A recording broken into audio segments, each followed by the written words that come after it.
ஒரு 5 விசில் எடுக்கணும். 5 விசில் எடுத்திங்கன்னா உங்களுக்கு இப்படி நல்லா வெந்திருக்கும். இப்படி வேகணும், வெந்தால் தான் நல்லாயிருக்கும்.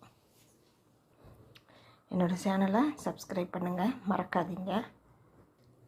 ஆறுனதும் நல்லா அரைச்சிக்குங்க, நைஸாக அரைச்சிக்குங்க. அரைச்சிட்டு வாழையில் அந்த வெந்துட்டுருக்கிறக்கும் கடலையோட நீங்கள் இதை கரைச்சி ஊற்றிடுங்க. தேவையான அளவு உப்பு போட்டுக்கோங்க. தேவையான அளவு உப்பு போட்டு நல்லா கிளறி விடுங்க. கொத்தமல்லி தழை, கருவேப்பிலை தூவி இறக்குங்க. சூப்பரான கிரேவி ரெடி சப்பாத்திக்கு. நீங்களும் சாப்பிட்டு பார்த்துட்டு எப்படி இருக்குன்னு சொல்லுங்கள். சூப்பராக இருக்கும்.